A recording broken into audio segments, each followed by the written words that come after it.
My friends, chefs, welcome to another intro here on the Super Divorce Supercast. This week, wow, we cover a lot of ground, don't we?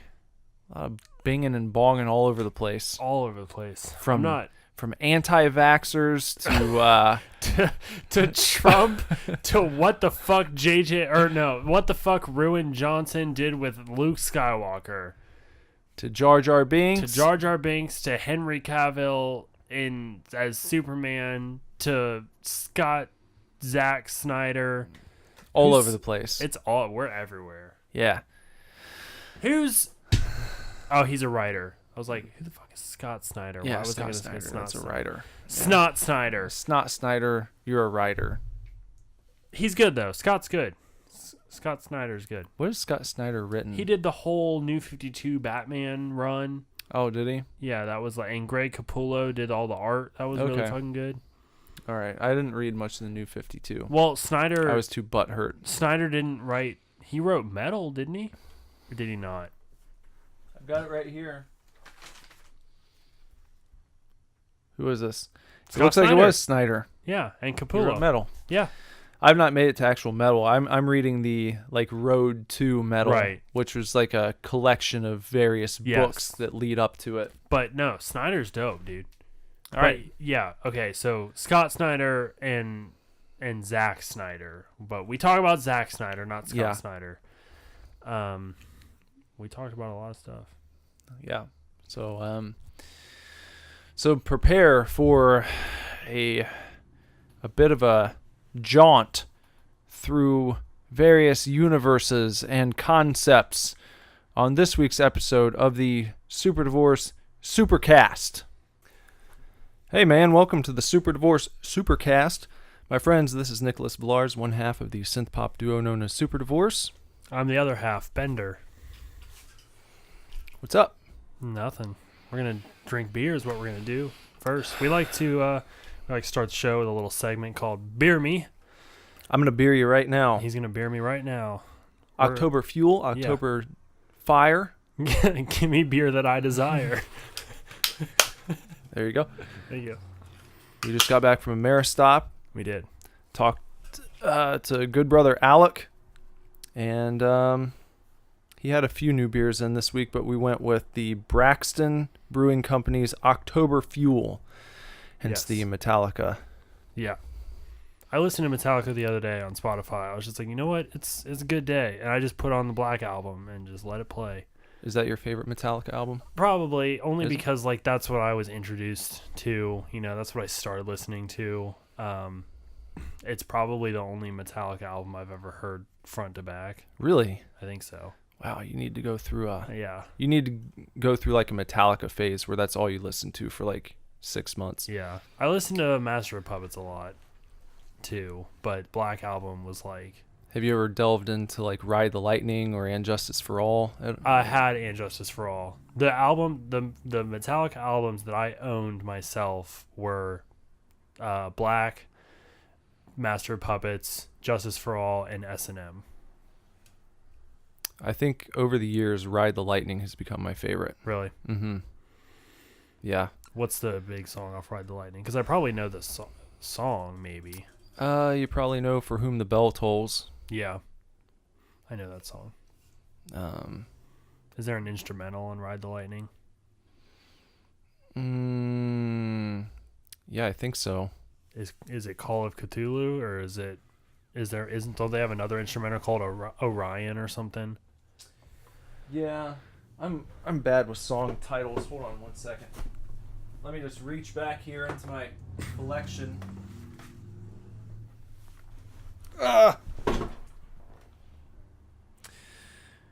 Fight Fire with Fire. Have you heard that song? Nope. Ride the Lightning. Maybe once or twice. For Whom the Bell Tolls. No, Fade. no. You probably heard Fade to Black. You probably know it if you heard it. Yeah.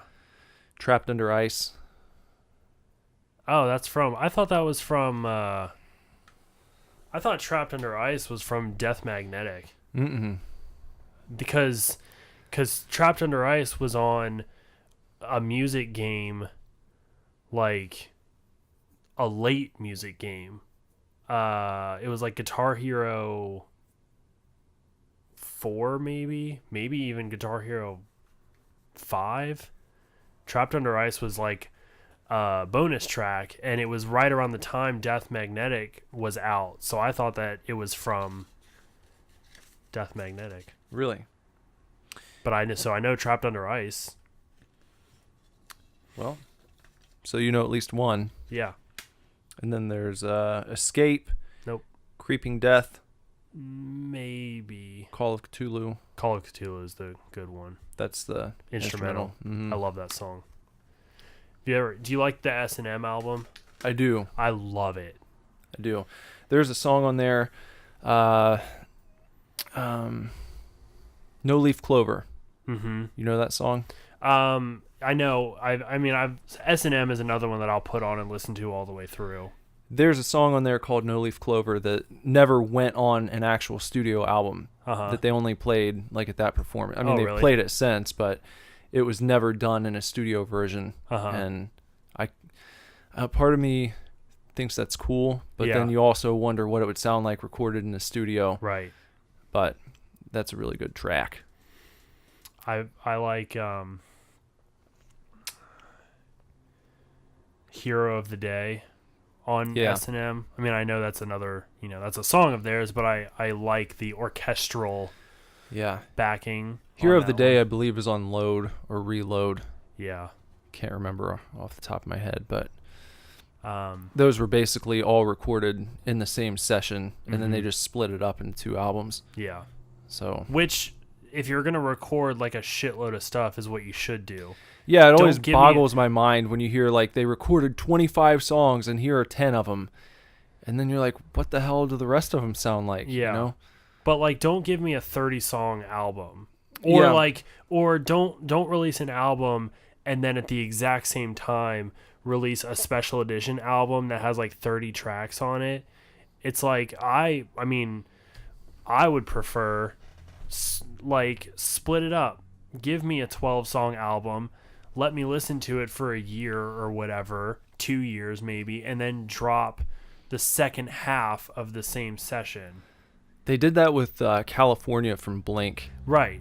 And all the songs on the deluxe edition are great. So it's like, why didn't... that could have been its own album. Yeah, just why did exactly. Yeah, so it's like the Load, Reload thing is cool. It's not like they re-released all the Load songs with Reload and was like... Super Load or something like that. It was just it's Reload, and it's a new album, new songs, even though they were all recorded in the same session. It's like a new thing. Similar album artwork, whatever, but like they go hand in hand, but it's 2 different albums. Not everyone's going to know that, Exactly. I didn't know that Load and Reload were recorded at the same time. I knew that they were similar again because visually they look similar. They have obvious titles that pair together, but I didn't know it was all one session in a studio. Yeah. But that's the way you should do it. If you're that inspired and you're gonna record that many songs in a session, split it up. Don't give me a deluxe edition with 30 songs on it. Blink. What if they were just like, it's not deluxe, we just are releasing like a 30-track album? If you're a punk band and your songs are like a minute and 30 seconds long, yeah. Like, what about like a double disc album? That I feel like that used to be more commonplace. Even though it was rare, still you almost never see that anymore. No. I feel like people probably know it's like, well, we'll just release half of them and then we'll do the deluxe edition, which is dastardly, Yeah. But I guess if they're all really good, like the one Foo Fighters album from the early 2000s, the one where they got really huge there for a while. I feel like it catapulted them into like another stratosphere when they released In Your Honor. I think that was the name of the album. Yeah, I think I can picture it. But that was a double disc. Was it? Yeah. And it's really good too. But Metallica's new album was double disc, wasn't it? Mm-hmm. Because the songs were so long, they Yeah. had to be split up. So it's not that they had an absurd number of songs. It was just They had long ass songs. each track was really beefy. Right. like 6.5 minutes for every single song. Yeah. Yeah. All right. Well, should we? Yeah. After we were just like, we're gonna start with Beer Me, but let's actually talk about music a bunch first. Which is rare. We don't talk about music much on this podcast. We don't at all. Being a music group. That's not what I was gonna bring up either. Like that's not what my first topic wasn't gonna be music. So it's interesting. There you go. A rare moment of Super Divorce actually talking about music. We talked about music on Beer Me today too. Yeah. Well, on Super Divorce Gets Beer. Right. Yeah. And so on much beer involved. We started Beer Me and then we and just we talked about music. Yeah. Okay. So, is there any description here? Oh, yep. Yeah. Yep. Fuel for fall, Proust to new traditions. A traditional Oktoberfest style lager brewed the authentic German way, malt forward with a touch of noble hop spice. A perfect beer brewed for Prousten. Great. That's what I like to hear. October Fuel. Malt forward. Yeah. Hops in the back. Yeah. There you go. In the back where they belong. Cheers. Or Proust. Proust.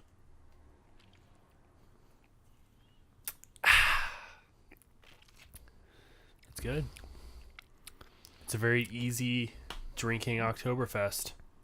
A lazy river of an Oktoberfest. It is, but that's good. I like an easy drinking beer. Yeah. It's got a little bit of you get this tiny bit of hop spice at the back. Yeah, but it's at the back where it belongs. It doesn't blast you in the mouth. No. Right. It just kind of nestles on the back of your tongue. Yeah. And gives the sip a little extra kick.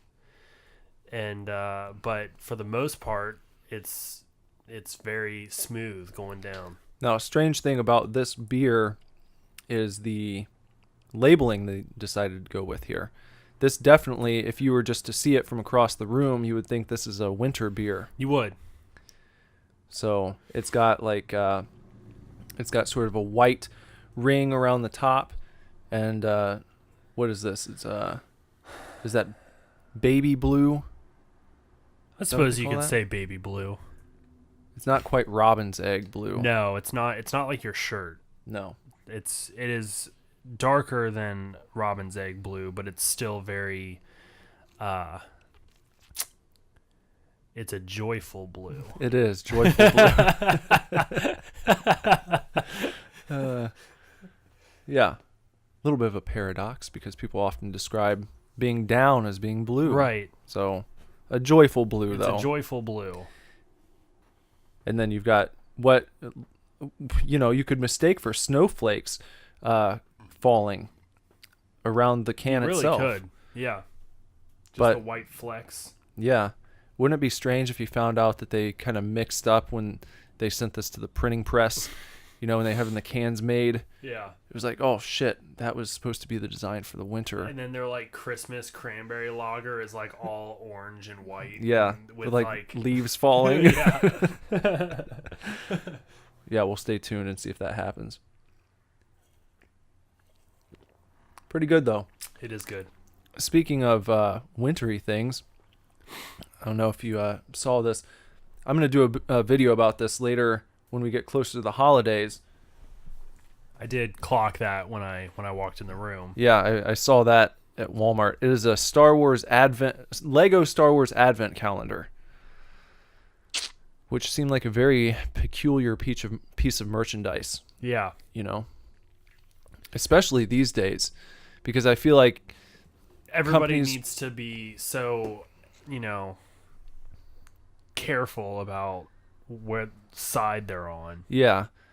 And it's almost exclusively happy holidays and stuff, but it doesn't say holiday calendar. It specifically says Advent calendar on it. And I was like, oh, that's pretty bold. You don't really see stuff like that anymore. So yeah. I felt compelled to pick it up.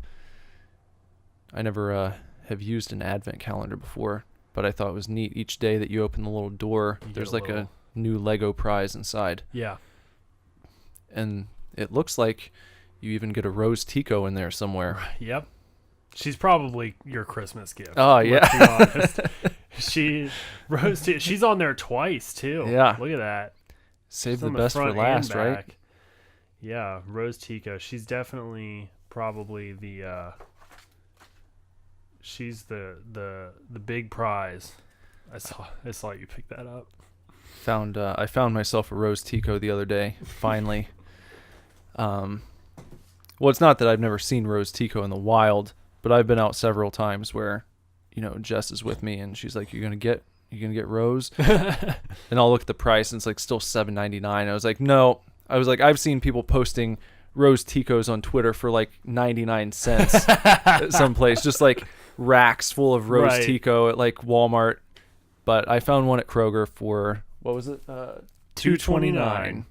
It's like, that's good. I'll pay $2.29 for Rose Tico. Yeah. Is Rose Tico the most hated Star Wars character ever? I think that she's been memed into a place of love now. You think so at this Yeah. point? Yeah.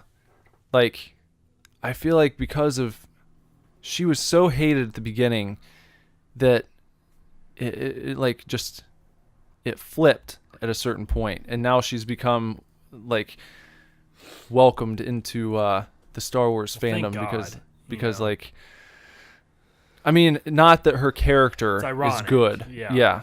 Her character still sucks. Her character does suck. But it's like, we kind of feel bad for you, Rose Tico. Right. Because Ryan Johnson did that to you. Right. And, and no one, I don't think anyone really hates Kelly Marie Tran. No, I don't either. Or Lone, as she's come out now and said. Lone? Yeah. Her real name is Lone. Loan. Lone Tran. She changed like what she's going to be known as? Yeah, she like revealed that her real name is not Kelly Marie, and she used that for like a Hollywood name because she thought Well, yeah, plenty of actors do that.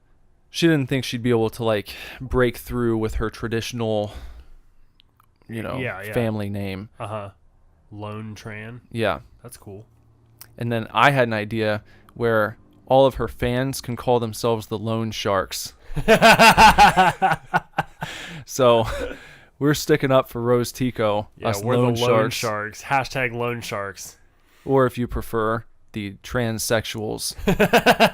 Which I was going to say the Lone Trannies. The Lone Trannies, yeah. If you're, if you think that she's a cutie. Yeah, then you're transsexual. Yeah, you're a transsexual. Yeah, exactly. Yeah. That's funny. / Lone Shark. You don't have to think she's hot to be a Lone Shark. No. You just have to think she's hot to be a transsexual. Yeah. But at the very least, you can be a Lone Shark and you can stick up for Rose Tico. Poor Rose Tico. It's like she isn't a good-looking lady. If you've seen pictures of her. Oh yeah, no, I was gonna say I'm a transsexual for yeah. sure. But the way they made her look in The Last Jedi, she's just like not attractive, like a frumpy kind of just weird hair, like the weird. I think she was wearing a wig in that movie, because I think she said something about she may have been. Not wanting to wear wigs when she moves forward in her film career and all this kind of stuff. And it's just like, I don't know, what's wrong with you, Ryan Johnson? It's funny because like when we started this conversation, and I was thinking that she's not attractive in the movie, but I've seen pictures of her outside and seen her like on the red carpet and stuff, and she's a very attractive woman. Yeah. And I think it's around the time you said nobody hates Kelly Marie Tran. I was like, they shouldn't, because she's pretty. Yeah. And there's I've heard the point made where it's like the first time that you see her in The Last Jedi, she's just like got like snot running down her face and kind of blubbering, and it's right out the gate, And then give a just bad her impression. outfit is not flattering. Yeah, it's like a big potato it's a mechanic sack outfit, but Yeah. but still throughout yes, the entire movie. The whole movie, the whole time, you're gonna give this poor girl like a potato suit. When they went to the casino world, I can't even remember what it's called because it's such a pointless adventure. But she could have worn a nice dress and gone in there and be like, "Ooh, look at Rose Tico," Could have been like I don't know how to pronounce her name, Kira from Solo. Yeah. Mm-hmm. Now what's that actress's name? Fuck. Can't remember the actress's name. Emily. No. God damn it. Emilia Clarke. She's also very pretty. You don't have to make the women unattractive in Star Wars. No. You know? Leia was in a goddamn slave outfit, for Christ's sake. Like, I don't know. And she was still powerful. Still powerful that, like, you can, not that you have to, but it's just like, in Star Wars history, you can make very attractive hero females. I mean, you've got, like, Slave Leia who kills Jabba and like, escapes. Like, she's still a badass. And then in episode 2, you've got, like, crop top Natalie Portman running around, still, like, fighting, not it's funny like, to cowering. It's funny to hear George Lucas talk about that. I don't know if you have. No. Her outfit change in episode 2. Like specifically on Geonosis, like when her shirt gets cut off. Yeah. It's just so, because he's such a just kind of like awkward guy, you know, when he's describing things, and to hear him talk about how in episode 2 he wanted it to be a love story. You know, he's like, the whole movie is a love story set against a backdrop of war, and it's just it's a classic love story, and you know, we wanted to show off a more sultry side of Padme. Yeah, I think that's how he put it, sultry. Yeah. No, that's a whole can of worms. I almost think that Natalie Portman's battle attire is hotter than Leia's, Carrie Fisher's slave outfit. It's a hot take. Probably have a lot of fanboys would come after you on that one. I like a crop top though, like, and that's just what she's doing with the all white, like, skin tight bodysuit, but then it gets chopped off, you know, and she's just like fit as a fiddle. Plus, I think Natalie Portman's super pretty. Natalie Portman's not her real name. Speaking of stage names. Oh, yeah. Yeah, I can't remember. Portman's not even her real name. It's whatever her real name is, it's hella Jewish. Yeah. So. So, Kelly Marie Tran, Lone Tran, you're fine. A lot of people do it. Roll with it. Yeah. You know. I think it's really cool that you have gone to your natural, you know, your given name. Well, I think that things have opened up a little more in that sense. You know, people are. I feel like people don't really care if you would have heard, oh, there's a new character in Star Wars called Rose Tico, played by a lady named Lone Tran. You just been like, I wouldn't have batted an eye. All right. Yeah. Doesn't just bother like me. the dude that played the main character in the movie Ninja Assassin, his name was Rain. There's Rainn Wilson too. Yeah. But he was just Rain. R-A-I-N, Rain. That was it. No last name, no nothing. I think Rainn Wilson spells his with 2 N's. He does. It's an odd move. I've heard people pronounce it Ryan, but I think it's Rain. I think he's Rainn Wilson. Yeah. Which I think is badass. I didn't realize until very, very recently when Mom and I watched House of a Thousand Corpses that Chris Hardwick is in House of a Thousand Corpses. I totally forgot about that. Yeah. And Rainn Wilson. They're both in House of a Thousand Corpses. And they both meet gruesome ends, too. Yeah. But yeah, seeing Chris Hardwick, I was like, holy shit. Yeah. I don't like watch his... What does he have? Talking Dead, but then he's got a late show, doesn't he? Yeah, there's some new one that he does. I can't remember the name of it, though. I always remembered him from Singled Out. Do you remember that show? Mm-mm. It was like a dating show on MTV in the 90s. And he had kind of the quasi bowl cut type hairdo, you know? Okay. And it was like a 2-host show. He was the male host, and then there was also Jenny McCarthy. Okay. Yeah. Before she was like super anti-vaxxer. I was going to say, isn't she like the worst person now? Mm-hmm. Fuck her. Fuck Jenny McCarthy. Vaccinate your goddamn kids. Man, like, I don't get, you know, like, I feel like I don't get riled up about like a lot of political issues or like, you know, for lack of a better term, or this is all I'm thinking of, like a quality of life issue or something, medical issues, whatever. I feel like I don't get riled up about that stuff very often, but like anti-vaxxers, I don't get it. Vaccinate your children. It's absolutely, oh my God. I don't even have, like, I've not even done a crap load of research on it, but it's just like, obviously, it's because I'm so, maybe, I'm so willing to believe there is just years and years and years and piles and piles and piles of medical data that disproves anything an anti-vaxxer is saying. Well, for a while, the big claim was that it was causing autism. Right, exactly.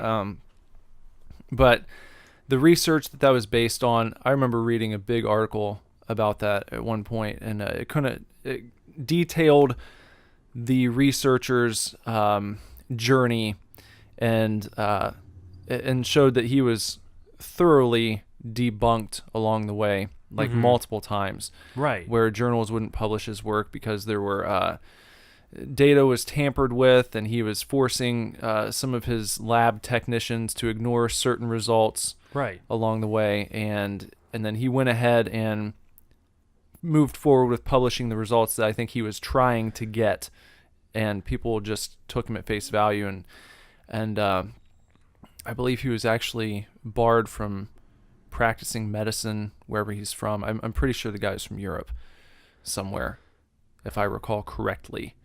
It's been a while, but I remember walking away from that being like, okay, well, I don't really know what else there is to say.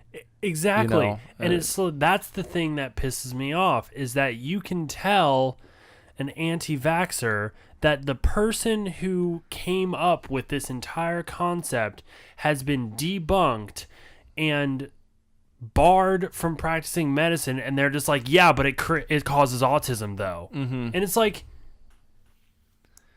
what else do you need? Well, the biggest story lately was that, like, I think Kat Von D is not vaccinating her kids. Yeah. She got pregnant and she was all like, I'm not vaccinating, I hate vaccinations, blah blah blah. Well, here's an interesting discussion that I actually just had this discussion with Andrew recently, where I said, for the sake of argument, let's say that vaccines do have the chance of causing autism in children. Right. Now, would you rather? Yes, I would. I absolutely would. I would rather my kid have autism than die of a disease that we have weeded out because of vaccinations. Right. Because, let's say, polio. You get polio, you're screwed. That's it. If your child, and I'm not trying to downplay what some people struggle with when they have a severely autistic child. I know it's difficult. Yeah. It's extremely difficult. But even if, and I use the example of a role-playing game. Yes. I said if you're talking about rolling for polio, if you roll and get polio, that's it. Now, autism, you have to roll to be on the spectrum, and then from there it would be like, how bad is it going to be? There is no sliding scale with polio. Right. It's just like, it's going to be a debilitating disease any way you slice it. So, and the same goes for, other things that we've eradicated over the years. Right, measles and just all the other diseases that vaccinations prevent. So if you look around at all the people who do vaccinate their kids, and you see that the overwhelming majority of them are not having autistic children, I feel like you would want to take the chance. Even if you believe vaccines might cause autism, it would be better to have a kid who's on the spectrum than a kid who's going to contract an illness that could have been prevented had you gone ahead and done what you probably should have to begin with. And they're putting other people at risk. Yeah. Because they're allowing diseases that have been eradicated to resurface and become a problem again. and those diseases are affecting other people, and they're life-threatening diseases. Like, there are some groups of people that I just think are like the bottom of the barrel worst people out there, and I will go ahead and just throw my hat in the ring that anti-vaxxers are bottom of the barrel slime bag people. Like, I don't care who you are. If you don't think you should vaccinate your children, you can go fuck yourself. And I'm normally open to just about any opinion. I mean, another, hot take right now is that I certainly try to lessen my opinion of Trump after being friends with you, know. Mm-hmm. The severity of how you might look at a Trump supporter. The severity of how I look at a Trump supporter. And I still don't get particularly involved, but it's just, that's an example. Yeah. It's like, we're still very good friends, and I still love you like a brother. I don't care. And I'm willing to talk to you about it. But like, if you were sitting across from me right now and you were just like, oh, I'm not going to vaccinate Emerson because it causes autism and like other people's health is not a concern to me and blah, blah, blah. Like, I feel like we'd have a real problem in our friendship because that's just absolutely ridiculous. Well, the question is then, should people be forced to do it? I just don't think you should have to be forced. No, you shouldn't have to, but like, it's such an obvious, to me, it's such an obvious good idea, but I don't necessarily want to say that people should be forced, because, then you bring up the whole, like, you're taking away people's rights to choose and people's freedoms and blah, blah, blah. But, like, I would gladly protest against anti-vaxxers, like, any day, like, I wouldn't necessarily join a protest against Trump. I may have like I just don't, I don't think protesting does much. It doesn't. I don't think it does either. I think the way that and this is a problem with the climate of things today, is that you've got a lot of people who want to go out and protest things, but those same people are not willing to have conversations. And that's where change happens. Yeah. Is when sitting down and actually talking to someone. Right. So like, let's say, if you were dealing with an anti-vaxxer and they were like adamant in their belief that like, well, if I vaccinate my kid, then there's a chance he's going to grow up severely autistic, and his life's going to be ruined and all this stuff. So it's like, you understand that though their belief is misguided and they're putting their trust in things that they shouldn't, it's still, in their minds, they have come to believe that it's more detrimental to their children to expose them to this thing. So the way to change their mind would be to provide them with enough evidence and have them come to an understanding that the assumption they've been operating under is incorrect. Right.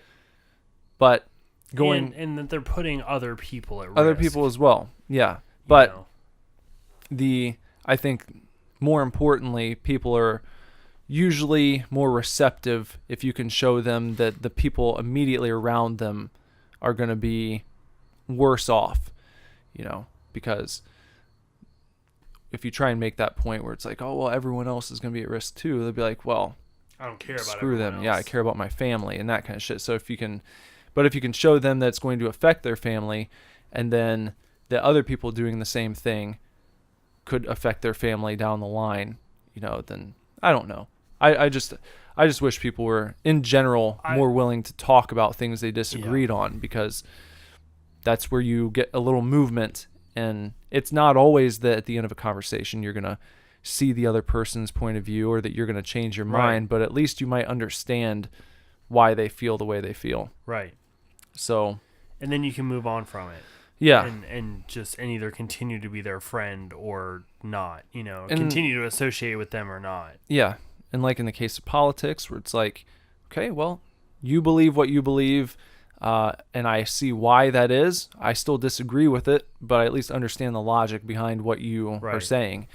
And then you can break away from there and then and still carry on a friendship, because you're like, yeah, we might have some fundamental differences about our worldview, but I still don't think you're a horrible person. Yeah, your character doesn't, you generally being in support of Trump doesn't affect your day-to-day character. No, and people will bring that up where it's like, Trump supporters will just, they'll go along with anything. They'll support everything he does. And you can't get a Trump supporter to say one thing bad about him. It's like, that's not true. I see it all the time. Right. People disagreeing with certain moves he's making, and or stuff with the family, when all the Stormy Daniels shit was going on. It's like, we'll ask a Trump supporter what they think about that. And it's like, if he cheated on his wife with a porn star, I'm clearly not going to say that's a good thing. Right. That doesn't mean that I think his policies are affected by it. It means that he might not be the best family man. I've said before, and I've said it like to my dad, who we've talked about. He, God love him, he just gets very, very, very heated about politics very quickly. So I try to avoid it at all costs. But I've said before that I don't think Trump is a good person at all. Like, I think he's a shitty person, but like, him being a shitty person doesn't always factor into his policies or his job as president. Like, and is he always a shitty person? No one, even people who you might look at and be like, that dude is not really someone you want to model your life after. Yeah. Will still do things that are commendable, at times. So I think, in my limited knowledge, I think Trump's he's pretty garbage, but like, I don't know. I'm not going to like call for impeachment because he cheated on his wife. No, they're completely separate don't worlds.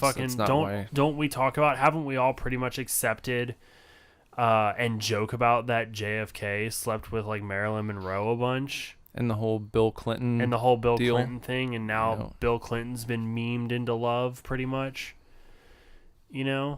Like, I'm sure if you go through the life of all politicians, you're probably going to find some skeletons in the closet as you go along, and that's the thing, is that it's just like, I just think politics in general, you have to be a fairly shitty person to even be successful in politics. You have to step on other people. You have to, sort of go behind people's backs. You have to sacrifice, your own beliefs at some point. At some point, you sacrifice or you compromise a certain belief of your own to make the majority happy, to get you where you want to go. Like, I'm sure, like, everybody loves Obama. He was an eloquent speaker. He was, his wife was just generally very nice and seemed very supportive, and she tried to do a lot of good, and she was always appearing and blah, blah, blah. And he was also kind of like hip and cool, like a younger president or whatever. But like, don't tell me that he didn't get to the presidency without like fucking somebody over. No, I mean, everyone was talking about how his presidency was completely scandal free, and that's just not true. Yeah, it's just, you didn't hear about it much. Right. His campaign had some of the most egregious campaign finance violations, like in the history of people running for president, taking donations and exceeding certain limits and such, to put it succinctly. But no one really talked about that.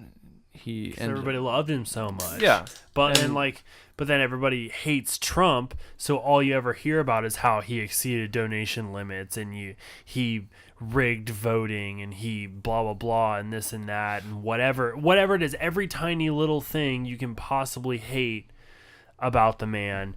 You hate, the most recent one that I've seen is a video of like him at a rally and like some guy, it's like Trump weeded out people who were unsupportive and replaced them at his rally, and some guy behind him, like on camera, is kind of like looks a little displeased with what he's saying. So some woman comes up and like whispers in his ear, and he just like picks up his sign and leaves, and then she stands directly in his spot and like smiles and claps, and it's just like, okay, so they fucking caught it on camera. I mean, yeah.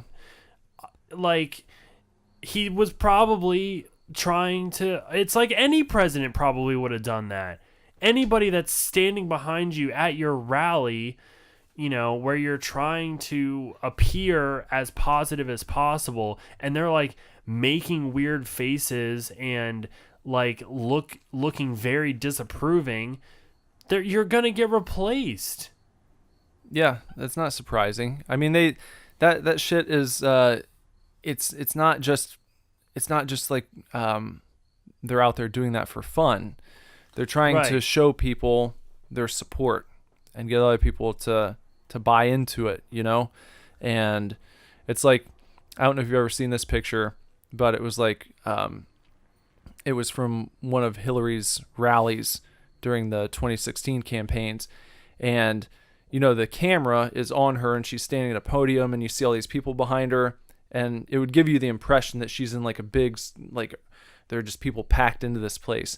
And then there's another camera shot like further behind her, and it looks like almost like an empty airplane hangar or something. And there's just a small little section of seating put up in one spot where people have like crammed together, and the rest of the place is like empty. And it's like that. It's just tricks that they do in the media to try and present a certain story, present a narrative, and get people to go along with it. And right, like going along with that, it's like you almost can't trust like anything nowadays, because the other day I was talking to my mom and she was like, "Oh, did you see that the trailer for The Nun was like removed from YouTube?" And I was like, marketing, hands down. Like, I was scrolling through Facebook and I saw, "We can't show you the trailer for The Nun because it's too scary for audiences." I'm like, no, that's the trailer. Yeah. Is that you said it's too scary. Nothing happened. Right. Nobody contacted you and was like, you can't show this trailer. Like, it's a rated R movie. You can show all kinds of shit on YouTube. I've seen all kinds of shit. I watched a movie. I watched a short film on YouTube the other day, directed by the guy who directed Hereditary, about a son who was in love with his dad, and in the movie they didn't particularly show it, but just context wise, in the movie the son rapes the dad, and it's like, if you can watch that on YouTube, you can watch a fucking trailer for The Nun. So as soon as she was like, "Oh, did you see that?" I was like, "Oh, Mom, that's marketing. That's just, they're just trying to get you to see the movie." I was like, and that's kind of how I feel about like politics. It's just like, oh, that's just marketing. They're just trying to make themselves look good. Mm-hmm. And you can't, no president has ever not done that. No, that's the politics game. That's it. You're politicking. You're trying to get people on your side. Which is why, I try to have an open view of Trump as a president.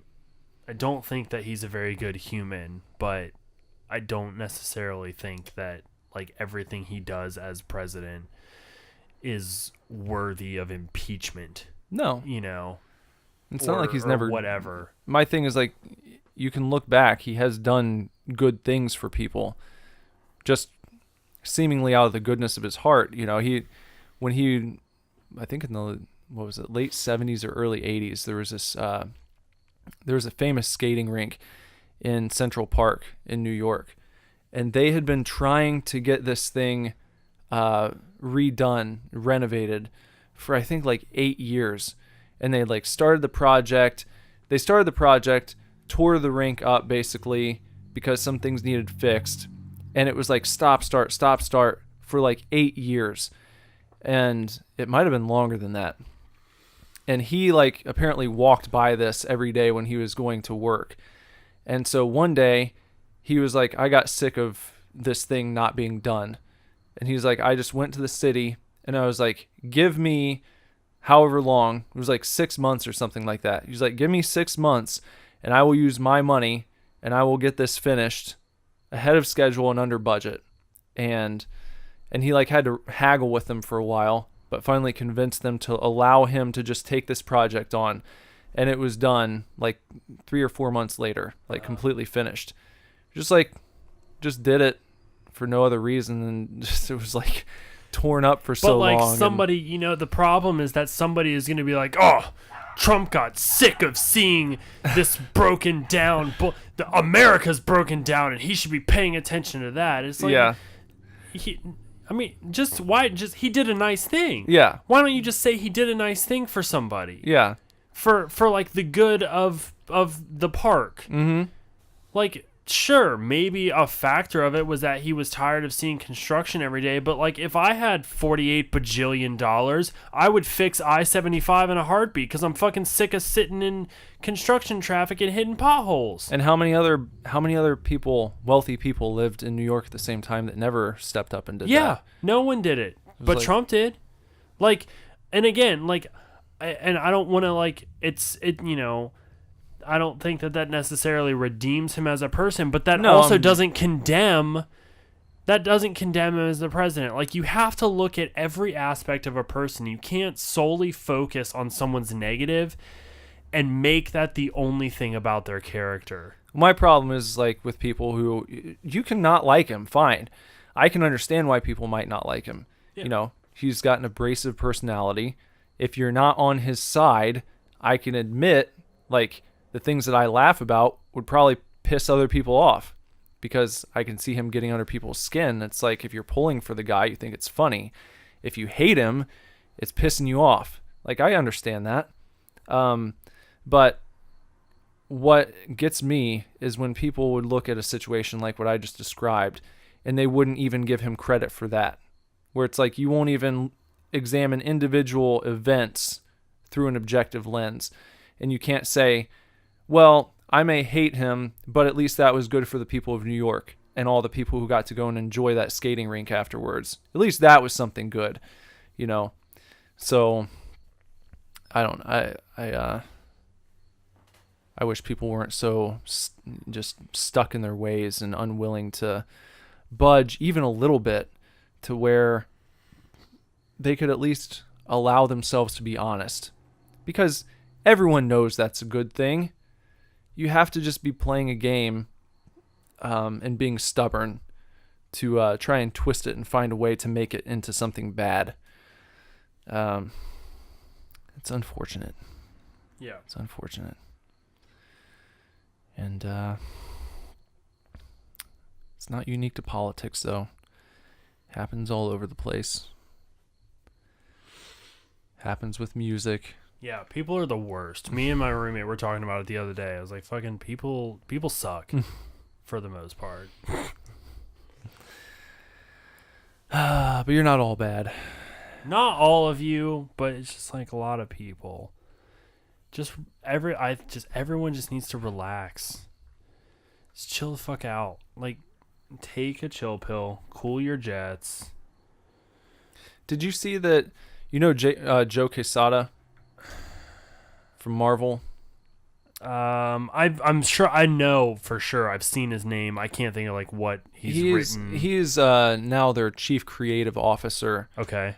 So he's the guy, I think that he's like ascended beyond just the comics of Marvel. Okay. Now he's like making decisions about like TV shows and movies and other things like that. But he started out as an artist, and then I think he was editor-in-chief at Marvel for a number of years. Do you know what comics he's drawn or done the art for? Yeah, he's recently he's at least done a couple covers for Spider-Man within the past few years. His artwork's really good. I know I've seen his name, so Yeah. I'm familiar, but I just can't think I of feel like like he his might have specific art. He might have done the Daredevil Visionaries from Kevin Smith. Okay. That might have. I have to look that up. I feel like he at least did a cover or two for that series, but that might have been him throughout the entire run. Okay. Maybe I'll check that. Yeah. But anyhow, he big shit at Marvel. Yeah. You're owned by Disney now. But he spent like the entire weekend ranting about Comicsgate and like getting in a fight or trying to pull into a fight this guy named Richard Meyer, who has a channel on YouTube called Diversity in Comics. And they did a campaign for a book called Jawbreakers. Okay. But he was like all weekend long going off about Comicsgate. And I was just thinking, like, after reading through all these tweets that he had put out and how much energy he was expending on it, it was like, Jesus, man, this Comicsgate movement must really be getting under the skin of the big two of Marvel and DC. Yeah. Because you know that they're the people they answer to have to have like heard about this stuff through the grapevine. And it's like, so they're coming at them, these big wigs have to be coming to a guy like Joe Quesada. And it's like, how much money are your Marvel books making every week? Oh, I don't know. We're like moving like generally under 10,000 books or something for their titles, I think is what it's dropped to for most of them. And it's like, why is it that Cyberfrog just made over $500,000 in crowdfunding? This book that like no one heard about from the 90s, that this guy just put a crowdfunding campaign up for, and people donated like $600,000 to. Or in the case of this guy, Richard Meyer, who has that YouTube channel, Jawbreakers, new comic book, made like almost $400,000 in crowdfunding. Why aren't our books doing that? So I think they're starting to go after the Comicsgate thing with a little more fervor now, because I think they feel threatened by it. Right. And you'd have to, because if really good artists and writers get the nerve up and start leaving, then it's like, what do you even need Marvel and DC for anymore? Other than like characters that they've basically ruined at this point. Yeah. So it has to be a troubling time for them. I'm definitely like, Marvel movies are better than the comics easily now. I wouldn't be mad if Marvel stuck to making movies, because I almost feel like Marvel's cinematic universe mirrors what comics like used to be. But now they're talking about moving the comic approach into the MCU. Like, that's the idea, is to start phasing out the characters that everyone loves about the Marvel Cinematic Universe and like replacing them with like second tier, more diverse characters. So you're going to sink the movies too if you end up doing that. Yeah.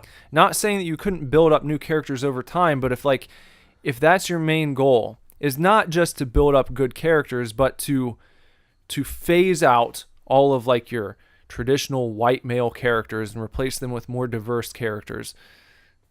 Like, why is that even something that you want to do? Why don't you just give the fans the things that they like?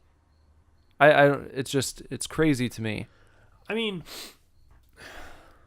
and if you want to bring in new characters, do that.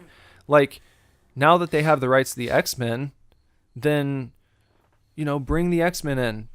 Those are just like naturally diverse characters. Right. And then I think that like a Storm franchise would do really well if you did it the right way. That would be a very strong female lead that people buy into. No one gives a shit about Squirrel Girl. No. You know,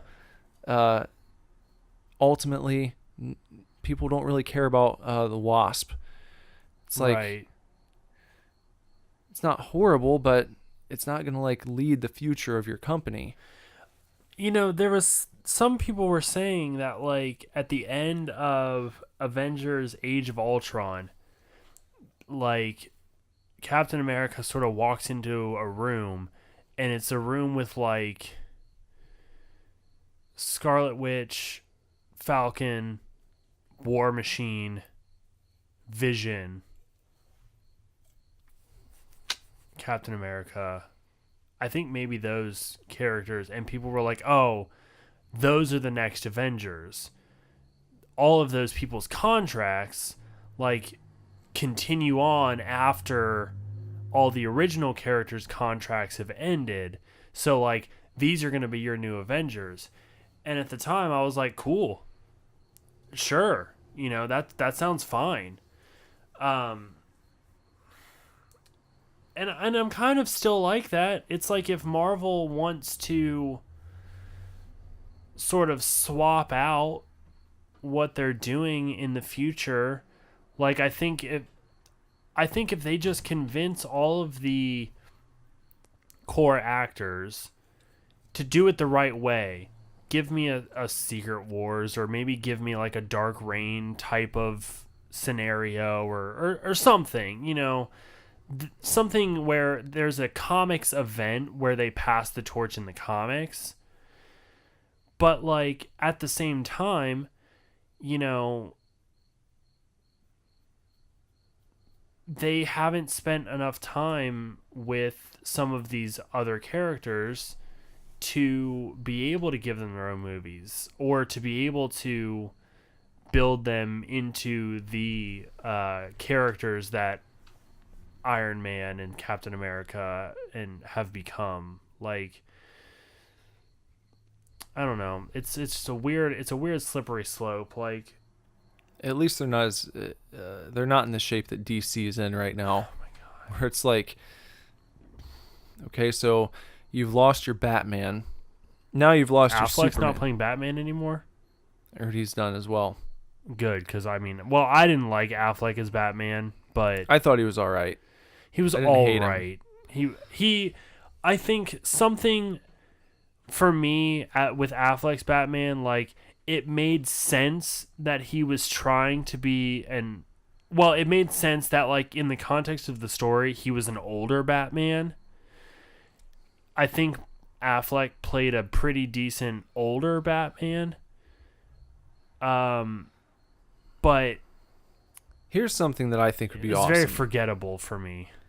I think DC should do this. Just like, whatever, I don't give a shit about the DC universe at this point. Like, really, if they came out tomorrow and was like, we're scrapping the whole thing, I'd be like, good. Yeah.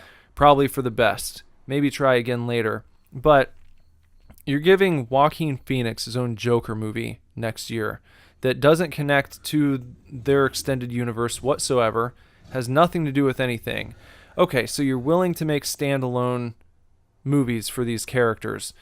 Why don't you go ahead, in the spirit of the new Halloween, you know, scrap everything that happened after Batman Returns and just do fucking Dark Knight or Dark Knight Returns with Michael Keaton, and do that exact story like on screen, and even let Frank Miller direct it if you wanted to. Yeah. That would be so cool. You know how much money that would make if Michael Keaton came back to play Bruce Wayne again? Well, you know, he's older now, and it would be so great. You know, I've said to you before that the animated Dark Knight Returns is like the single best piece of DC movie I've ever seen. It's like a 2.5 hour movie, and it's incredible. It's so good, you know. For me, I guess Nolan's The Dark Knight is probably the single best DC movie. I think probably still the best comic book movie that's ever been made. The Dark Knight. Mm-hmm. Yeah. As good as Infinity War was. I enjoyed Infinity War a lot. It was fantastic. It was handled really, really, really well for the amount of characters you're putting in it. You know, Infinity War was a fantastic movie, but I think all things considered, The Dark Knight is perfect. Just when you consider everything that Batman is as a character, everything the Joker is as a character, you know, The Dark Knight is just a perfect movie based on its source material. Every time I don't, and you know, the thing is though, I don't think about The Dark Knight very often, like Nolan's specifically, but every time that I do, I'm just like, holy fuck, I want to watch this movie right now. Like, I would venture to say that Heath Ledger's Joker performance is not only probably the best Joker performance, period. I mean, I know a lot of people, it's like Nicholson or Ledger. I mean, like, I'm going to side with Ledger. Very different characters. Yeah. But not only is, like, Ledger's performance as the Joker one of the greatest, like, Joker performances, you know, in cinematic history, but it's, like, one of the greatest performances in cinematic history. And I just found this out recently. I don't know, you might have seen this before, but I saw that in the original, well, not the original series for Batman, but the one that everyone knows, the Adam West series. The first time that you see the Joker, the Cesar Romero version. Yeah. The first time that you see him on screen, he's wearing the same mask that Heath Ledger wears at the beginning in the bank robbery. And then he pulls that off, and that's like the creepy reveal where it's like this guy pulls this mask off and he's the Joker underneath. And they use that same mask in the Dark Knight movie. I didn't know that. Yeah, and that's so just cool. Like, I'm watching the Dark Knight when I get home. Yeah. That's awesome. I just don't know. Like the grumpy clown mask. Mm-hmm. Oh my god. Yeah. So it's like they were able to do an homage to the Adam West Batman series without anyone knowing, without it being cheesy, because that show was all about schlock and cheese. But they were able to nod to that, and everyone just buying it. They worked that in there in a way that, like, people just didn't even realize. You just to the point where, like, they have Halloween masks of the clown mask that Joker wears at the beginning. Like, it's almost as iconic as Ledger's performance is that clown mask. But no one realizes that mask was worn by Cesar the Joker. Romero. Yeah. It's so cool. I really do think. I think Nolan's Dark Knight is like. It's probably, you're right. It's probably far and away the greatest comic book movie that's ever been made. And a part of me is always like, what if Christopher Nolan by himself would have done a Superman trilogy? Because I was so excited about Henry Cavill. I thought he played the part. He's great as Superman, I think. Perfect casting for that. And now the rumor's swirling that Michael B. Jordan will be replacing him, because he's just announced that he's not coming back. So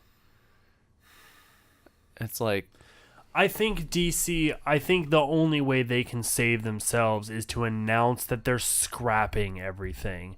They keep, like, failing at the box office and sort of, like, tumbling down, and things, you know, they put out these movies and the fans don't react well to it.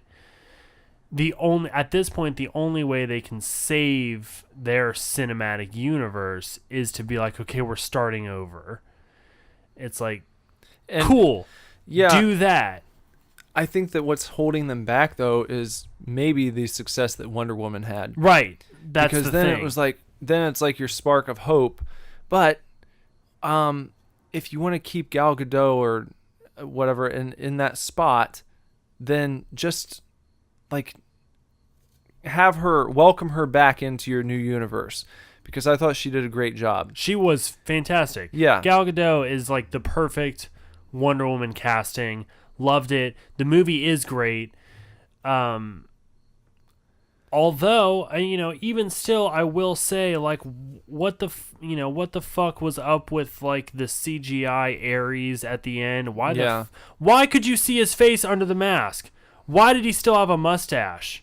Like, that threw me off when I was watching the movie. It's a great movie, but, like, the end happens and Ares comes and whatever, and it's, like, still that actor. I don't know his name. But it's like still that actor underneath the like the helmet, and you can see his mustache and stuff, and you're like, he doesn't look threatening at all.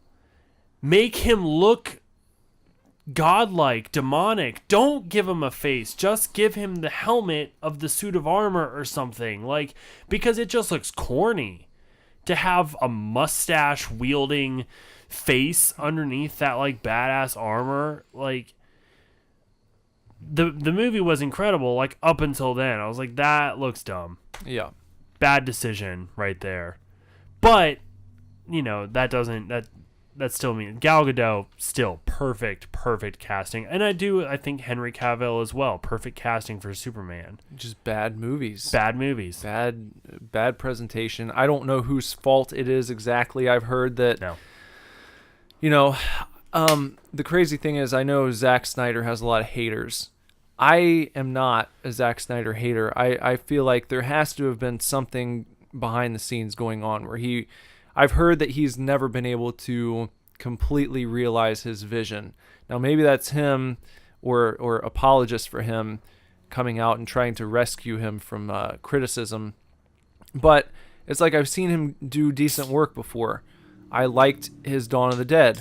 I liked Watchmen. 300 is amazing. 300 is amazing. Watchmen is also up there as one of the greatest comic book adaptation movies. Well, I remember I read Watchmen for the first time, and it was a really sort of synchronous event because I had been hearing about it,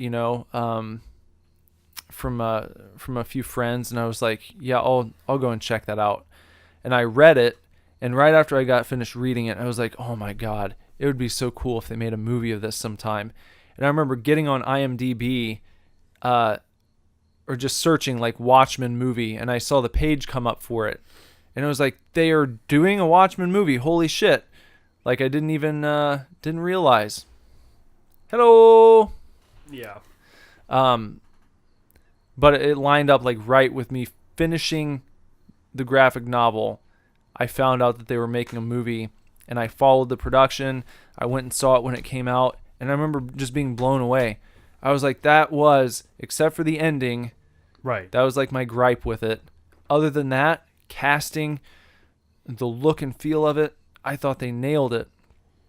And there are some Watchmen fans out there who are haters, but you're always going to have that. I thought it was good. Yeah, I loved it. I rewatched Watchmen fairly recently because it was on HBO for a while. It was prior to the Infinity War release, but I watched it and I was like, God damn. Now, I've never read the graphic novel like all the way through, but still, I think Watchmen and The Dark Knight are probably the two best comic book adaptations that have been produced so far.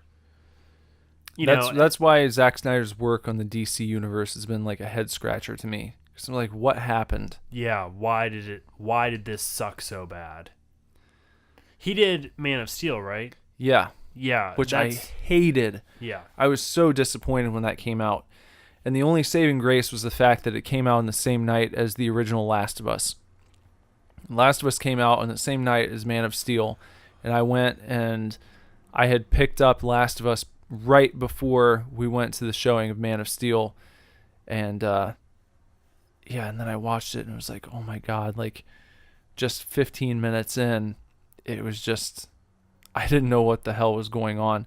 Because all the trailers that I'd seen, they made it seem like Well, the trailers looked like a Christopher Nolan movie, if you remember. All DC trailers are incredible. Yeah. DC trailers are spot on. They give you that sense of like awe and wonder and like you want to see this movie, and then you see the movie and it's just bullshit. Well, there was that part that I always remember in Man of Steel in the trailer, and you see Clark Kent, and he's like walking around what looks to be like a sort of a fishing town, and he's got stubble, and he's like out by a boat, and it looks like he's a fisherman or something, and it's like they're going to take this kind of really ground level, down to earth approach to Clark Kent, and we're going to see that part of him before he becomes Superman.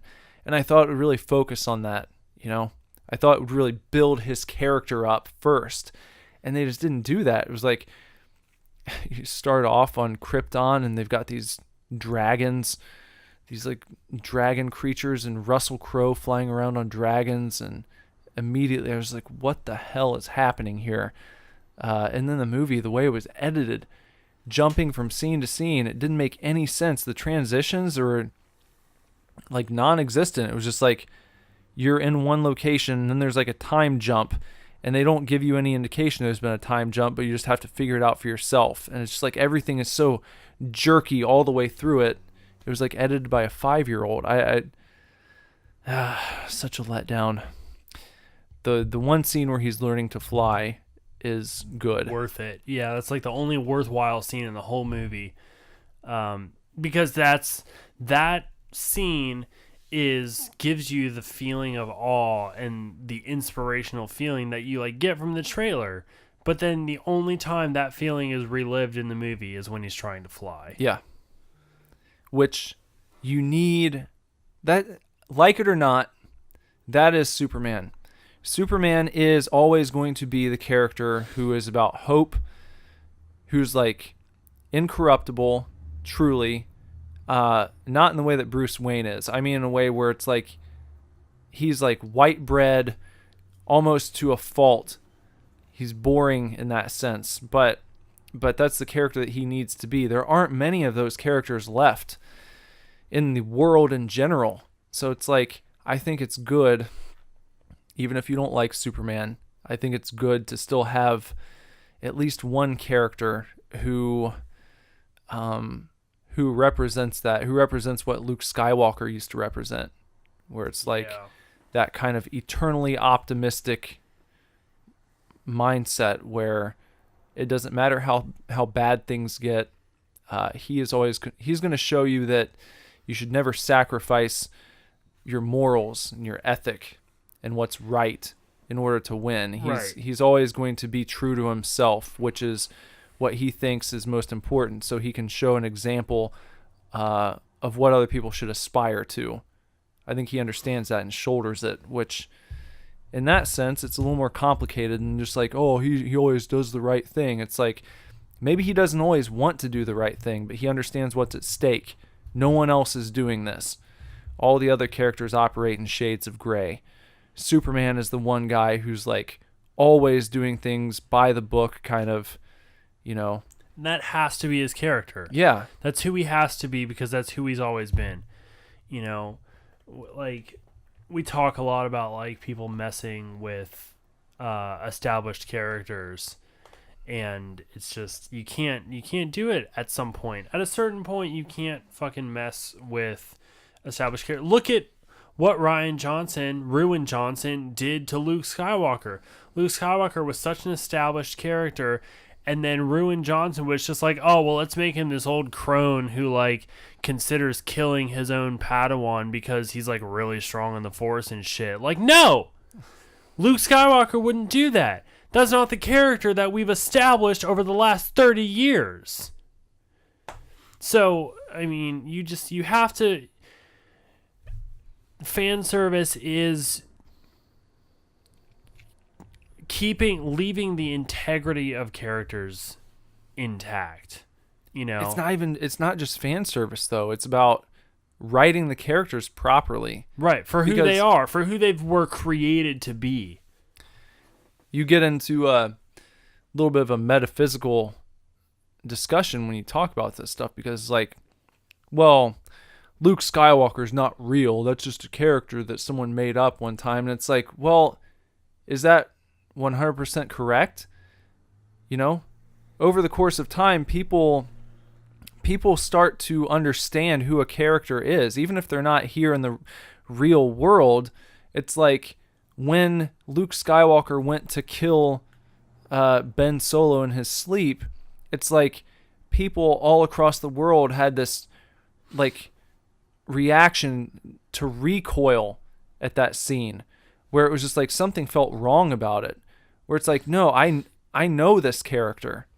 It's not just silly fandom either. It's like people really look up to Luke Skywalker. People have talked about that before, where it's like you see bumper stickers. What would Luke Skywalker do? Well, if Luke Skywalker is not real in any capacity, how could you even ask that question? It's because you have a formulation in your mind of the things that Luke Skywalker stands for. He is a certain type of person. He's built himself up that way over a series of movies and extended universe novels, or legends novels at this point, and comic books and all sorts of things over the years. People know what you're talking about when you say Luke Skywalker. And when you say Luke Skywalker, previously, it never would have entered your mind that Luke Skywalker is the guy who goes in and tries to assassinate his nephew in the night, right, because he senses something off about him. Right. Even if you're a fan that has only seen the movies, even if you're not a fan and you've only seen the movies, it doesn't make sense, because Luke Skywalker spent 3 whole movies trying to redeem his father from the dark side and succeeds at the end. Like, he brings his own father back to the light just before he dies. You can't tell me that 30 years later, 15 years later, whatever the actual timeline is, you know, he's going to take on a Padawan, see the dark side in him, and just be like, well, better kill him. It just doesn't make any sense at all. You know, never, and seemingly never addressing it with him either. Because why not that? Wouldn't that have been interesting, where you get an interaction between him and Ben, and he brings him to the side and he's like, I noticed something in you. Hey man, you feel a little dark. Yeah. You know? Yeah. I'm concerned.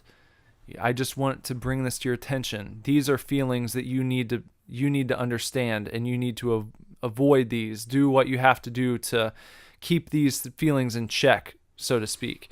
And he could even, you know, recall the time where he's got Vader down and he's just like swinging away at him, you know, and it's like that's when the dark side's coming through a little bit, you know.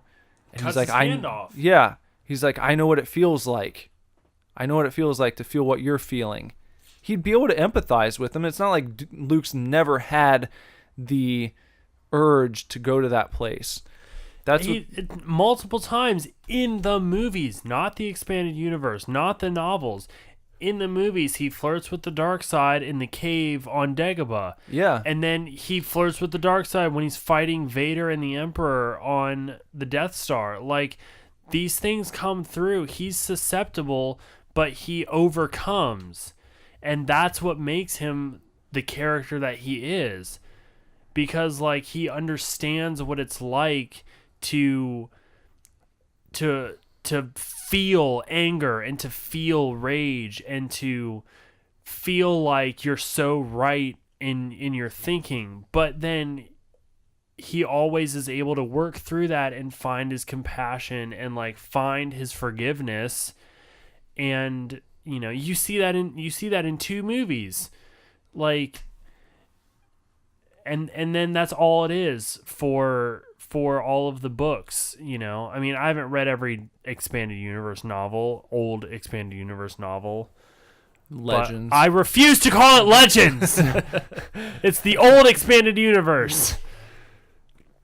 You know, but every novel that I have read, he is the consistently good character. He's the one who you know, the Sun Crusher, I don't know if it's called this, but I'm calling it this. The Sun Crusher trilogy is a good example. You know, he finds a Padawan or a student to join his school who ends up, you know, sort of veering to the dark side for a while, and, you know, he eventually redeems him. But that's just Luke Skywalker's character. He's all good. It's like they don't even tell you anything that Kylo did particularly. Right, he just senses the dark side. Like, what the... Really? Right. That's it? That's all it took for you to try to assassinate your nephew in the night? Is sensing a little bit of the dark side? Like, how many people did Darth Vader kill? How many people did he murder in cold blood? You know? And you brought him back. You didn't feel like he was irredeemable. He needed to just be gotten rid of.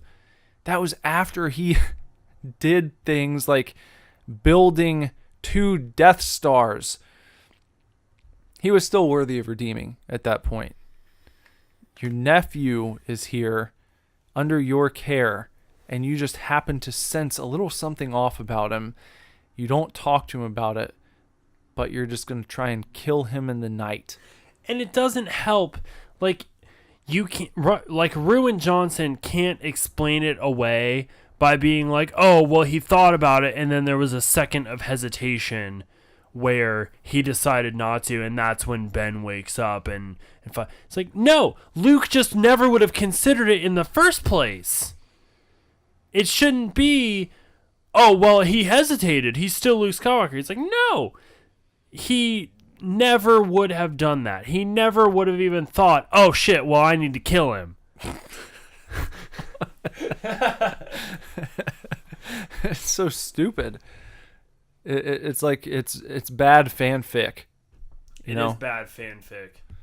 It makes no sense at all for the characters, given their history. None.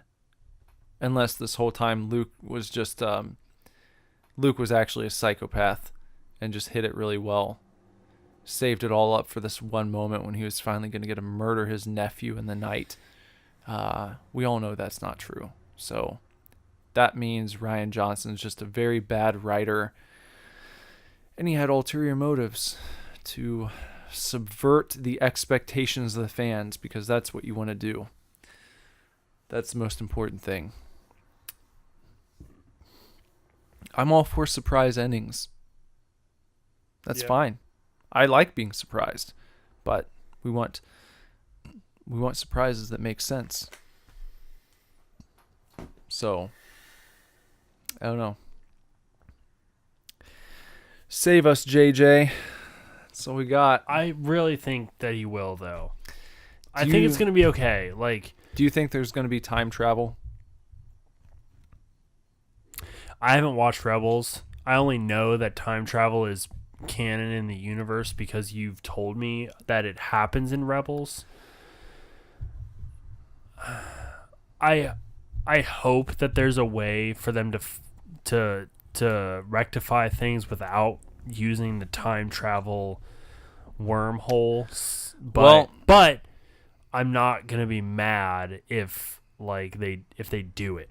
JJ is no stranger to time travel. He's used it in Lost. Yeah. Used it in Star Trek. They've used it in, apparently there are theories that they're using it in that new show Castle Rock. Oh, the Stephen King one. Yeah. Is that produced by J.J. Abrams? Yeah, he's working on it with Stephen King. Fringe was another one. That was all about Yeah. time travel and shit, wasn't it? Time travel there. And then now you've got a former doctor from Doctor Who, like, in the movie. Yeah. All signs are pointing to time travel. Let's just take it back and just totally circumvent everything that happened in episode 8. Yeah. That would be just wonderful. Yeah. Fine. I mean, like I said, like I won't be mad if they use time travel. Maybe if he could redeem it another way, great. But if not, like, I ain't gonna be mad if they like find some sort of Do you know in Rebels what like the device or No, is I'm not there sure. how they time travel? I don't know yet. Okay. I don't know. Are you planning to watch Rebels when you finish Clone Wars? Well, when we get there in sequence. So I guess that'll come After Rebels takes place what? it's before A New Hope, right? It might be I feel like it might be after episode 3. Oh yeah, so it's after episode 3, before Rogue One or before A New Hope? It might I don't know. I'll have to check on that. I've got the timeline So, saved, I have it. so I have it pulled up as well Yeah. on my phone consistently. but I'll get there eventually. Yeah, we'll see. Oh boy. Okay. Well, you probably have to get home and let your dog out, huh? Probably. I should probably get home and let my pup out. Speaking of, I meant to say this like back when we were talking about Rose Tico. Speaking of hated characters that have been memed into love, my dog's name is Binks after Jar Jar Binks. Yeah. Just now, and in full honesty, I didn't give him that name. However, you I kept didn't it. change it. Yeah, You I kept kept it when I got him. Because I was just like, Jar Jar Binks, cool. I love Star Wars. Like, I didn't think, oh, fuck that character. This dog is shit. Like, that was in his adoption profile. It was like, oh, his foster family named him Binks after Jar Jar Binks. Dope. I love Star Wars. So just, I don't know. It's good. It's good. It's I good. do. So I need to get home and let him out of the cage, though. All right. You used to have to get home. Misa have to home. Misa have to get a bongo and go home to let Misa dog out of his cages. He needs his doggy poodoo. Yeah, he needs doggy poodoo. Perfect. Doggy poodoo. All right. Well, stick around for the outro. We'll be right back. All right. So there you go. There you have it. A bit of a mixed bag this week. Yeah, man. So what else? You got any cappers to add here? No, I was just gonna social media plug. Don't we Yeah, do go that ahead. at the outro? Yeah, go ahead. Okay, so make sure to head over to our website and check it out. It's www.superdivorceme.com. While you're there, there's a tab for the podcast. There's a tab. Is there a YouTube tab? Not yet. I should put one on there. You should though, put one on there. with all we're doing. But more importantly, there's a tab for our store because we are a synth pop duo and we do have music and we do have products to sell you. So you can check out our store where you can pick up our album action figures on CD, cassette, or vinyl record. We also have buttons and stickers and t-shirts, and we're probably going to get some new t-shirts here soon because I'm going to pay for it. Yeah. So, make sure you check that out. And then we both are on, before we move on to our personal pages, Nicholas over here goes live on the Super Divorce YouTube every single day. Yeah. Haven't missed a day in almost 3 months now. Haven't missed a day in 3 months. So that's what you can look forward to if you just head over to youtube.com/superdivorce. Make sure to subscribe to our channel and bong the gong for notifications. That way, whenever Nick goes live, you can be like, oh, cool, Super Divorce is live. Playing And, through Shenmue right now. yeah, you can hop on and watch him play through Shenmue and chat with him. And sometimes I try to hop on when I can. If he starts streaming too late at night, though, I'm already in bed. Yeah.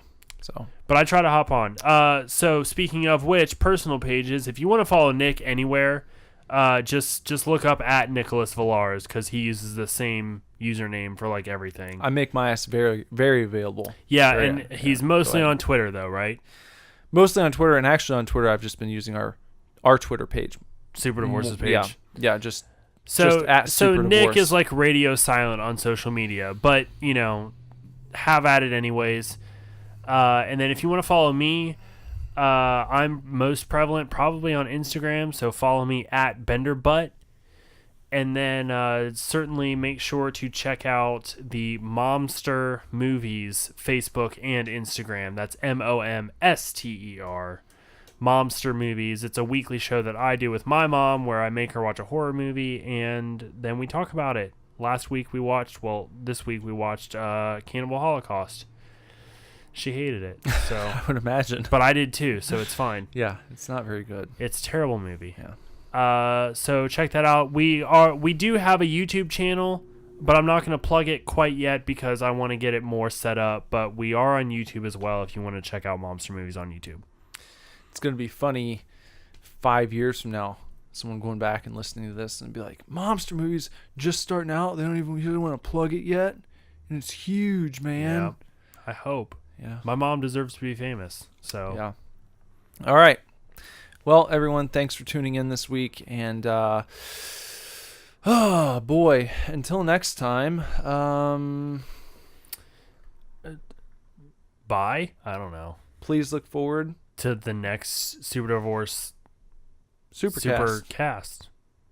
Goodbye, chefs. Bye, chefs. Super Divorce. My friends, we are Super Divorce, a synth pop duo with a full-length album called Action Figures. You can listen to it on many streaming platforms, including Spotify, where you can follow us and keep up to date with all of our tunes. If you like what you hear, why not pick up a copy of Action Figures on CD, cassette tape, or vinyl record at superdivorceme.com and grab a Super Divorce Rules t-shirt while you're there too. And hey, while you're here, please make sure that you've liked this video, sub to our channel, and the gong for notifications. We go live here every single day, so don't miss out on your chance to join us in real time for chats and the latest in pop culture news. We have a fantastic community, and we'd love for you to be a part of it.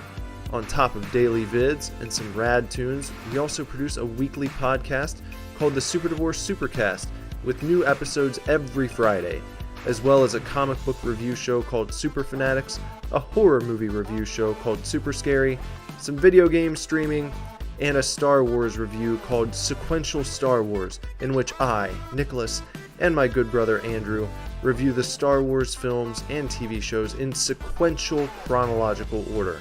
And with the shilling complete, please look forward to another video here on the official YouTube channel of Super Divorce. We gonna go viral with this one.